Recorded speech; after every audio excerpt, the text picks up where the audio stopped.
have more details on all the rain we'll be seeing and an update on the tropics coming up. Now on Good Morning Augusta, a store clerk shot, a local 14-year-old killed, and one man in jail. What law enforcement says happened, details as your #1 source for local weekend morning news starts right now. Live from Television Park, this is Good Morning Augusta on WJBF News Channel 6. And good morning, sunshine. Thank you for joining us. It's great to see you. I'm Sean Cabbage-Stock. We'll get to your news of the day in just a few seconds, but first, let's head over to the Weather Center. That's where meteorologist Jenna Petracci is standing by with a look at our forecast. Hey, Jenna. Hey Sean, and good Sunday morning. While some of us waking up to some showers, here's another look at Live Viper 6. Notice those mostly moving from Burke County, Barnwell County getting some rain. And here's a closer look at some of these storms. Now, very small areas of some heavy rain. This one is right by Shell Bluff Landing, Grays Landing over into Cowden, right along the border there of Georgia and South Carolina. And as I mentioned, Barnwell County also getting some scattered showers. Now, not really seeing any lightning with these, just some brief areas of heavy rain. And this is just adding to the rainfall we saw yesterday. Check out these 24-hour rainfall totals. Mostly the northern half of our area is what saw the bulk of the rain yesterday. 2.49 inches in Thompson with some of those heavier thunderstorms, 1.56 inches in Washington. So these totals are only going to increase today and over the next several days as well. Jiffy Lube Skyview Network Cam and Augusta Regional not showing any rain, but some cloudy skies with temperatures warming up to the mid-70s already. And here's a look at why we're seeing that rain. So notice that front to the north of us, that's bringing in some showers ahead of it, along with that tropical moisture. So notice precipitation moving in from the south, and that is thanks to Fred. So Fred is headed to the Gulf Coast and will be bringing us more rain to start the work week, and I'll have more details on that coming up. Back to you, Sean. All right, Jenna, thank you. Multiple law enforcement agencies are investigating several shootings across the two states. Here's our first look at the suspect. He's Larry Bernard McKee Jr. He was caught in Aiken. Our Ashley Jones has this story. A lot of things don't happen now that people have never seen before. So I'm not fearful. A little concerned, but I'm not fearful. It's Ren's first shooting in 3 years. Chief of Police Jamie Kitchen says Larry Bernard McKee was involved in a shooting at the Family Dollar on Main Street. Witnesses say the suspect stood in line like any other customer, approached the counter, and shot the clerk. Fortunately, an incident like this, this isn't something that you can really prepare for. Again, this was totally unprovoked. The victim was identified as 40-year-old Cynthia Whiting. She was transported to the hospital, and that last check is stable. Investigators say McKee is a suspect in that shooting and another one in Graniteville, South Carolina. They're also investigating whether McKee was involved in a shooting on Deansbridge Road, happening nearly an hour before that shooting in Ren's. This morning, the Richmond County Sheriff's Office received a shooting on Highway 1 just inside the Richmond County line from Jefferson County, a little bit closer to Black. Everywhere you turn, the gun, and everybody want a gun. Everybody want to misuse a gun. Investigators say McKee's spree continued to Aiken County, where things turned deadly. Police say the 30-year-old shot and killed a 14-year-old Nathaniel Tyler Johnson. And that was Ashley Jones reporting. The 14-year-old was a student within the Aiken County School District. The district released this statement saying, in part, we send all of our thoughts and prayers to Nathaniel's family and friends, as well as the Lavelle McCampbell Middle School and Midland Valley High School families. Counselors will be available on campus at both schools Monday morning to speak with employees, students, and families. Right now, South Carolina gun owners who have a concealed weapons permit will be able to carry their gun out in the open. I could see somebody at a Walmart shopping and bumping into one another, and then tempers flare, and whenever you have gunplay in public, bad things happen. Effective Sunday, anyone with a concealed weapons permit will be allowed to carry their weapon in the open in South Carolina. So anyone that already has a concealed weapons permit will be able to open carry with that concealed weapons permit. They just have the option now to cover it or carry it unconcealed. New people wanting to carry will need special training. In Aiken County, one place you can go is Powell Asset Protection Agency. Chief Clifford Powell, a vet and former police officer, and his team provides the training needed to get a CWP. We are at a point where we have an on-staff CWP instructor, which means we can teach gun classes every single day. While the law makes it easier for those permit holders to carry their firearms, Powell and others say it opens the door to potential problems. I personally am not going to have mine open carry. I don't want people seeing what I have. Guns are going to be everywhere, and people are going to be nervous. News Channel 6 spoke with one local woman who said the timing was right for her to get her permit. She also worked on a simulator, preparing her for any situation. It prepared me on anything that could actually happen, like an event could happen like that. I've never been in that type of situation, and you could never prepare yourself for it. So actually going through that really helped a lot. Meanwhile, no application fee will be required for new permits. Businesses and private property owners can still prohibit firearms, and that's only if signs are posted at the door. Monday, Aiken County schools will be headed back to the classroom. Masks are not required anywhere, but still, Superintendent King Lawrence is encouraging students and teachers to wear one. We can't require masks in our schools, but we certainly encourage them. And so I encourage all of our employees to wear a mask, and I encourage parents to have all of your children wear masks in our schools and on our school buses. And he also encourages all adults to be vaccinated, and also strongly encourage parents to have their children who are 12 years or older vaccinated as well. While school is about to be in session for many students across South Carolina soon, State Superintendent Molly Spearman is reflecting on lessons learned from last year and topics making headlines across the nation concerning schools this year. Here's Sophia Arizosa.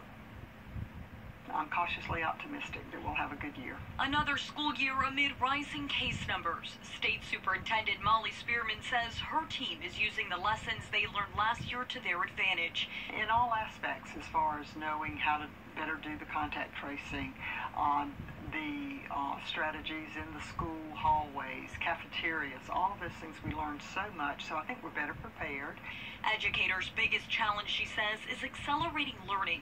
Data shows, on average, South Carolina students are 3 to 4 months behind English language arts and math. We have required each district to write an academic recovery plan as to how they plan to manage that. They may not be able to cover all of that gap in 1 year, so it will take a while. As for the topic making headlines across the country, what's your recommendation as a superintendent for the state? Well, I'm strongly encouraging students and teachers to wear masks following our South Carolina DHEC guidelines. It will not be required. Our state law says it cannot be required, and I will follow that. The state order goes against CDC recommendations for COVID-19 prevention in K through 12 schools, which clearly recommends universal masking regardless of vaccination status. Has the General Assembly's decision made your team's job more difficult? It has made the decision more difficult, more trying. But I saw as the year went on last year, the tension around wearing face masks grew. Even when the mask mandate was taken off in this last few weeks, there was a tremendous amount of tension with those parents who wanted the mask, those who didn't. So it's very, very unfortunate. And yes, it has made life harder in schools. Spearman making a final plea for vaccines ahead of what's likely to be a rocky year. Just encouraging folks who are eligible to think about it seriously, and that we do have something available that can help, and I would encourage them to take advantage of that. And that was Sophia Arizosa reporting. Byrd County schools will be closed for at least 2 weeks starting Monday. More than 40 cases of COVID-19 have been reported across the county since last Friday. Beginning Monday, no students will come to campus for in-person classes. School officials expect to return to in-person instruction on Monday, August 30th. The effectiveness of at-home testing versus getting tested by a medical professional. We'll break down the pros and cons in about 3 minutes. Monday, when you feed your appetite. If you don't feel like going to the doctor to get tested for COVID, there are at-home tests you can get, but are they reliable? Our Chloe Salsameda takes a look. Appointments for COVID-19 tests are booking up all over the city, so people are turning to at-home tests. You can get your results in 15 minutes, but are they accurate? We're going to go find out. If you're trying to book a COVID test for this weekend, you might run into some trouble. We checked 12 CVS locations in the CSRA. You can't get an appointment at any location until Sunday. At AU Health, they're overbooking appointments to keep up with demand, testing 230 people a day. Not wanting to wait, people are heading to their pharmacies to get their hands on one of these at-home antigen tests. I think at-home testing is absolutely appropriate to do that if you have challenge coming out. And this is the dropper bottle. These testing kits are simple. Add drops into the hole, swab both nostrils 15 seconds each. Then insert your swab into the hole and keep it there for 15 minutes. So it's definitely a good screening test, but if it's negative, it doesn't mean that you're truly negative.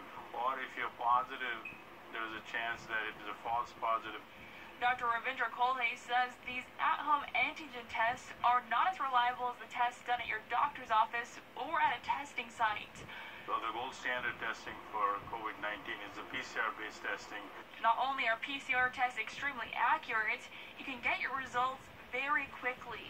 If you're going for a gathering or if you're coming back from a gathering, I would test a PCR-based testing before exposing yourself to such a vulnerable conditions, or you're going to meet your grandparents or something.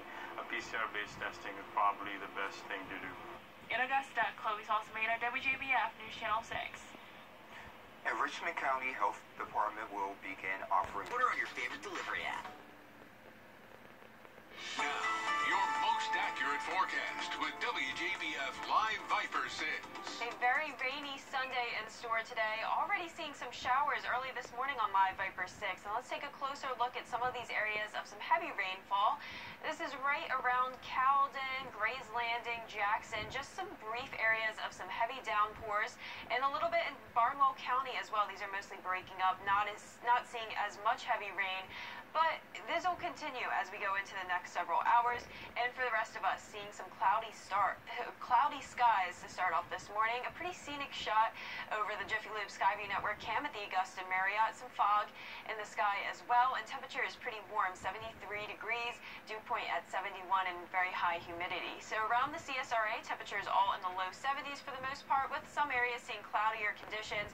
And once again, some of that fog as well in Washington, Crawfordville, and Thompson. Now, yesterday we definitely saw some rain, especially for the northern parts of our area. Over 2 inches in Thompson, almost 2 inches in Crawfordville with some of those heavier thunderstorms. And we're expecting more rain today thanks to this front that'll bring some precipitation ahead of it. And that combined with this tropical moisture from Fred, notice the surge of moisture, all that cloud cover and rain. So both of these combining will definitely provide all that lift we need to see some showers and possibly some severe storms today. The threat is low, but there is that low threat for severe weather over the next several days thanks to Fred.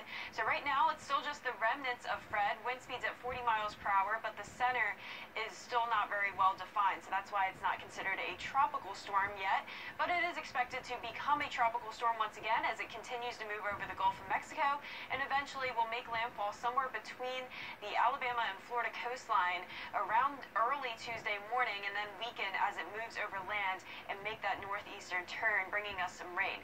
Now, in addition to this storm, we're also watching Tropical Storm Grace. Wind speeds also at 40 miles per hour and also not a very well-defined center. However, this one is a tropical storm and will stay that way during its very long track through the Caribbean and into the Gulf of Mexico.